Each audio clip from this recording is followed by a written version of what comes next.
Prior to a bit of a wobble over the last 3 games, Everton had made a really bright start to the season. New signings Allan, Abdoulaye Doucoure and James Rodriguez looked to have really bolstered Carlo Ancelotti's midfield, meanwhile Dominic Calvert-Lewin kick-started the season like a prime Allan Shearer. Despite a run of 3 consecutive defeats, partly brought on by a string of injuries, Everton still find themselves in 7th place in the Premier League, and with plenty of reasons to be optimistic about the rest of the season. For more than a decade under David Moyes, Everton were viewed as the plucky outsiders, punching above their weight with frequent top 6 finishes and even one top 4 finish, despite the fact that Everton had nowhere near the resources of the clubs they were competing against at the top end of the division. That is no longer the case. Local theatre and film producer Bill Kenwright sold half his shares in the club to British-Iranian businessman Farhad Moshiri in February 2016, and the billionaire tax exile has since extended his shareholding to 77.2% in the famous Merseyside club. Since then, Everton have invested an enormous amount of money, and until now at least, they have not enjoyed a significant reward for that investment. Since September, I have made videos looking at the finances of Liverpool, Chelsea and Manchester United. All 3 did relatively well and got fairly positive reactions, although I'm sure that is partly because they are 3 of the best supported football clubs in the world. As someone who quite likes to get into the weeds of football finances when clubs publish their official accounts, there is one club whose activity over the last few years always seems to go under the radar. That club is Everton, whose spending in recent years has absolutely exploded, without a great deal of fanfare or coverage outside of Merseyside at least. So today I wanted to do a financial deep dive into the current financial situation at Goodison Park, and if there are any other clubs whose finances you'd like to see me talk about in the future, feel free to subscribe and let me know about them in the comments. When I say that I often find Everton's accounts to be the most extraordinary in the Premier League, let me just explain in a little bit more detail what I mean. In the most recent set of financial accounts, reported in January and covering the period of 2018 to 2019, Everton posted losses of £112 million. As is always the case with big numbers, they can lose meaning when stated in isolation, so I'll try to give you some context. That was the biggest loss posted by any team in the Premier League for the period of 2018 to 2019, and also the 4th highest losses recorded by any team in any season in the entire history of the Premier League. The only 3 seasons which exceed Everton's losses are Manchester City in 2009-10 and 2010-11, and Chelsea in 2004-05. I probably don't need to tell you that those are Man City's first 2 sets of accounts under the ownership of Sheikh Mansour, and Chelsea's first season of serious spending under the ownership of Roman Abramovich and the management of Jose Mourinho. The arrival of both of those billionaires and the investment of both of those clubs reshaped the landscape of English football. Both Abramovich and Mansour came into the Premier League with clearly defined plans to disrupt the established order and become powerhouses that could rival the likes of Manchester United, Arsenal and Liverpool. That is exactly what Farhad Moshiri intends to do, as Everton's CEO Denise Barrett-Baxendale has essentially stated in previous statements, pointing out that the TV revenue brought in by clubs who regularly qualify for the Champions League has created an effective barrier to entry for clubs wishing to break into the top 4 or top 6, meaning Everton have had to invest heavily in what she describes as the early stages of a long-term investment cycle, which is a fancy way of saying we're spending loads of money to try and break into that top 6 so that we become as difficult to dislodge as they are. Whilst Mansour and Abramovich's investment seemed historic, if not cataclysmic, depending upon your perspective in real time, Moshiri's investment has garnered much less attention. One of the reasons for that is that Everton haven't repeatedly smashed transfer records or had one summer of madness like those 2 did. There hasn't been a Robinho or Hernan Crespo-esque signing, for example, but rather they have spent with a scattergun approach on a number of 20 or 30 million pound plus arrivals, and their most significant investment of all has been in their wage budget, which is always likely to grab fewer headlines than a massive transfer fee. One of the biggest differences between Moshiri's arrival compared to Mansour and Abramovich's is the existence of FFP, both in the Premier League and in UEFA competitions. But more on that in a moment. Everton have rarely been profitable throughout the last decade. They have only recorded a profit in one of the last 5 seasons, with the exception being in 2017, when they posted a pre-tax profit of £31 million. That was largely due to a £52 million windfall generated from player sales, which have been vital to Everton over the last decade. Over the 5-year period from 2013-14 through to 2018-19, Everton generated £199 million in player sales, with some hefty transfer departures such as Marouane Fellaini, John Stones and Romelu Lukaku. As a result, Everton have generated more money through player sales over the last 5 years than Arsenal, Man City or Man United. It is only because of these windfalls that Everton have been able to avoid catastrophic losses on a regular basis, and their huge losses in 2018-19 can be partly attributed to the lack of notable departures. During the period in question, Everton's biggest sale was Davy Klaassen, who was sold to Werder Bremen for roughly £12 million, which equated to roughly a £12 million loss on the Dutchman on Everton's part in the space of only 12 months. Meanwhile, arrivals covered in the most recent set of accounts included Richarlison, Yerry Mina and Luca Digne, in addition to significant loan fees for both Kurt Zouma and Andre Gomes and a considerable sign-on fee for Brazilian free agent Bernard. Everton spent roughly £70 million more than they brought in during the summer of 2018, which obviously accounts for a hefty chunk of their 2018-19 figures. One thing that is worth bearing in mind is that given the fact that Everton's business model has only been made possible by player sales in the past, if they don't manage to unlock the riches of Champions League football, they will have to sell players. Otherwise, they will be at great risk of being slapped with sanctions for violating domestic, if not European, spending rules. Whilst Everton have spent plenty on transfers, their biggest expenditure, like every Premier League team, is their wage budget. What is unusual about Everton, though, is the percentage of their turnover that goes straight into paying their staff and players, and this is the stat that I always find the most eye-watering when it comes to the Toffees. Most Premier League teams have a wage-to-turnover percentage of around 60 to 70%, with the bigger teams generally having a lower percentage as a result of having significantly larger turnovers. Manchester United, for example, despite having the biggest wage budget in the division, have a wage-to-turnover percentage of just 53%.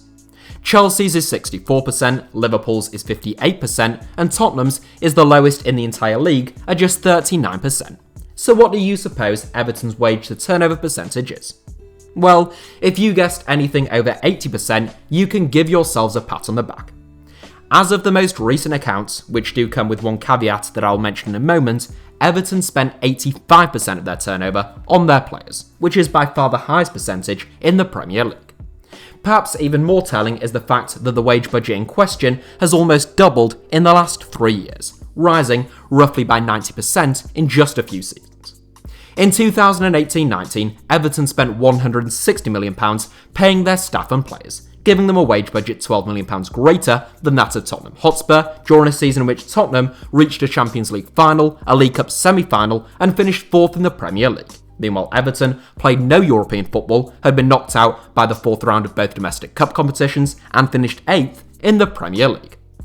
The caveat that I just mentioned is due to an accounting decision taken by the club. Everton's 2018-19 accounts cover a period of 13 months, rather than the traditional 12 months, like every other club. As such, when doing any of these comparisons, it is worth bearing in mind that Everton have an extra 30 days of expenses without any tangible increase in terms of turnover. Nonetheless, it is a minor discrepancy, and even taking it into account, Everton's wage to turnover percentage is almost certainly still the highest in the Premier League, and their wage budget is still miles out in front of anyone else outside of the top 6. Everton have had another notable expense that will be familiar to those of you who watched the Chelsea finance video, and that is sacking managers. The dismissals of Roberto Martinez, Ronald Koeman and Sam Allardyce, along with members of their coaching staff, has cost Everton a combined total of £26 million in recent years, as per their accounts. The next set of financial accounts, soon to be published for the period of 2019 to 2020, will also include the sacking of Marco Silva and his coaching team, which I would expect to cost the club at least £10 million. Everton will be hoping they never have to sack Carlo Ancelotti, given that the Italian's 4.5-year deal at Goodison is said to be worth £11.5 million a year. Meanwhile, he earns a £2.5 million bonus just for keeping the club in the Premier League last season. Only Jose Mourinho and Pep Guardiola earn more in the Premier League, meaning Ancelotti is taking home more than his rival Jurgen Klopp over on the red side of Merseyside. If Everton wanted to sack Ancelotti anytime soon, they'd be looking at a cost of around £40 million for the big man himself, in addition to a hefty amount, one would imagine, if his coaching staff were to leave with him.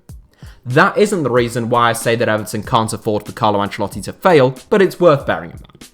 So that is most of Everton's expenditure accounted for, but the club also has problems in terms of revenue, if they're going to try and compete with the top six. Everton's 2018-19 revenue was £188 million, which is less than half of that of the lowest turnover team in the top six, which is Arsenal. It's roughly a third of the turnover of Manchester City and Liverpool, and it's not even a third of the Premier League's most commercially lucrative club, Manchester United. In the most recent set of accounts, Everton were overtaken in the earning table by West Ham, and they come in only narrowly ahead of Newcastle and Leicester. This represents a huge problem for Everton as they attempt to match the spending of the top six, and there are a number of reasons why their revenue is comparatively so low. For a start, they played no European football in 2018-19. Even in the previous season's accounts, in which Everton only competed in the Europa League, which is nowhere near as lucrative as the Champions League, the club still received €14 million from UEFA in broadcast revenue. That figure went down to zero in 2018-19, it will have stayed at zero in 2019-20, and for a third season running in 2020-21. Then there is Everton's commercial revenue, which is the seventh highest in the Premier League, but it is closer to Burnley or Brighton's commercial revenue at the bottom of the league in terms of pure numbers than it is to the top six. Everton generated £41 million via commercial revenue streams compared to £36 million at West Ham, £180 million at Chelsea, and £275 million at Manchester United. Even more striking is Everton's matchday revenue. Goodison Park is packed to the rafters every week, when we're not in the middle of a pandemic, and there is even a 10,000 name long waiting list for a season ticket at the Old Ground. In spite of that fact, Everton's matchday revenue is only £14 million. That is less than Brighton or Southampton's, which are both £90 million, and it's only £3 million more than Crystal Palace, whose stadium can only hold 25,000 fans. This is primarily due to price freezes on tickets at Everton, which are laudable, and also mean that the club has some of the cheapest tickets in the Premier League. It re-emphasises why the Toffees are so determined to move into a new stadium though, with a much greater capacity, which ought to open them up to larger matchday revenue outside of tickets as well. If you were looking for a positive in all of this, you might point out that the fact that Everton's matchday revenue is so low means that they won't be as adversely affected by the COVID crisis and empty stadiums as a lot of other clubs. Coping with a £14 million loss at Everton will hurt the club, but perhaps not as much as the £96 million loss suffered by Arsenal or the £111 million loss suffered by Manchester United. The combination of Everton's attempts to mix it with the top six when it comes to transfer and wage expenditure, twinned with their relatively modest revenue, which is just £10 million more than Newcastle's for example, means that losses in the most recent set of accounts, and most likely those in the future, should come as little surprise. It also means that Farhad Moshiri has had to pump an enormous amount of his own wealth into the club, with a personal investment to the tune of £337 million having been put into the club. If that money were considered debt, which it isn't in Everton's accounts, and it is interest-free, then Everton would have the third most debt of any team in the Premier League, trailing only Tottenham due to their new stadium and Manchester United due to the Glazers. At this stage, you might very reasonably pose the question, is all of this sustainable? In a word, no. Whilst Farhad Moshiri could no doubt afford to keep extending his loan to the club, Everton will not be able to pass the Premier League's profit and sustainability rules if they were to maintain anything like their 2018-19 losses. Premier League teams are allowed to report losses of £105 million over a 3-year period. Everton's £31 million profit in 2017 means that the club's current 3-year profit-loss figure stands at negative £94 million, £11 million clear of the danger zone. However, when the next set of accounts come out, Everton will lose their £31 million profit for 2017, so they cannot afford anything like the losses they posted last time out. The next set of accounts will include some significant acquisitions by Everton, such as Alex Iwobi, Andre Gomez and Moise Kean, but also some bigger sales, like Idrissa Gueye, Ademola Lookman and Nikolai Vlasic. At any other time, Everton would be in serious trouble with UEFA's FFP rules should they return to European competition. But as I spoke about in the Chelsea video, UEFA has significantly relaxed its FFP sanctions in light of the COVID-19 pandemic and the loss of revenue suffered by clubs during this period. Therefore, Everton most likely wouldn't have any problems next season should they qualify for the Europa League or Champions League for now. There could be further problems for the Toffees as they come under scrutiny from the Premier League and perhaps later UEFA. We have seen a number of clubs find inventive ways in which to circumvent the financial restrictions surrounding loss-making, whether it be clubs in the Championship selling their stadiums to their owners for extortionate sums, or Premier League teams being sponsored by organisations with close links to their owners. In the last set of accounts, the sponsorship of Everton's training ground doubled from £6 million to £12 million. Finch Farm, as it was previously known, is now USM Finch Farm, sponsored by USM, which is a holding company owned by former Arsenal shareholder Alisher Usmanov and some of his partners. Farhad Moshiri just so happens to be one of those partners, meaning he is a shareholder in a holding company that is paying £12 million for the naming rights of a training ground, a name which I suspect almost all of you who don't support Everton, will never have heard of before. The USM part, that is, not Finch Farm. That would suggest the USM aren't getting a great deal of bang for their buck when it comes to sponsorship of the training ground, but the arrangement is not all that unusual and will most likely be scrutinised in an effort to assess whether the amount of money involved could be deemed as fair value by the Premier League. The more unusual sponsorship arrangement at Everton involved their new ground, the one which hasn't even been built yet. The same holding company, USM, have paid £13 million for the privilege of having first dibs when it comes to sponsoring the ground once it is built. That is £30 million just to have the option of sponsoring Everton's new stadium at a fixed price and for a pre-arranged period of time. If they were to pass up on that option, Everton would keep their £30 million and would be free to seek stadium sponsorship from elsewhere. To be clear, this is not a typical arrangement in the Premier League or anywhere else. In fact, as far as I'm aware, it is the only sponsorship agreement of its kind anywhere in world football, and I think it would be fair to describe it as being more than a little suspect. No doubt the Premier League will look into the matter, but as we have seen in the past, clubs finding legal loopholes in financial regulation in football has often gone either unpunished or has been met with more of a slap on the wrist than anything serious or any draconian punishments. Nonetheless, the fact that Everton still reported such significant losses despite finding inventive ways to funnel money into the club speaks volumes about their current business model. It is not sustainable, and they won't be able to do this long term without arousing serious suspicion and irritating officials to the point at which they would start to get serious about their punishments. All things considered, Everton have taken a big gamble under Farhad Moshiri. Their finances are among the most distorted in the division, and their loan to Moshiri is growing ever larger. If they fail to secure European football under Carlo Ancelotti, they will either have to shift big earners and valuable assets or subject themselves to externally imposed financial penalties. Even if they do qualify for UEFA competition, they will have to make it a regular occurrence if they are to make their wage to turnover statistics seem a little less reckless, and if they are to become profitable, or at least come close to breaking even. On the flip side, you could say, what other choice did they have? As Everton's CEO has said, there is a huge barrier to entry in terms of breaking into the top 6 in the Premier League long term. No one has done it since Manchester City with the help of Mansour's billions, and no one has done it in the 21st century without spending an absolute fortune. If you look at the final table in the Premier League in almost any given season, there is an almost exact correlation between wage expenditure and final position. The higher your wage budget, the higher your league finish. Everton are now paying their players more than Tottenham, and they can't afford to be the exception to that rule. That is it for today's video then. Thank you all for watching. There are a handful of other issues I could have got into, but I'm aware that this video is already rather long. If you'd like to do your own research on Everton's finances or any of the Premier League teams, I'd always recommend the Swiss Rambles Twitter feed and blog, David Conn's columns in The Guardian, and above all else, actually going in and reading teams' financial statements yourself. Every club has to publish them every year, and you can find them in PDF form on each club's website.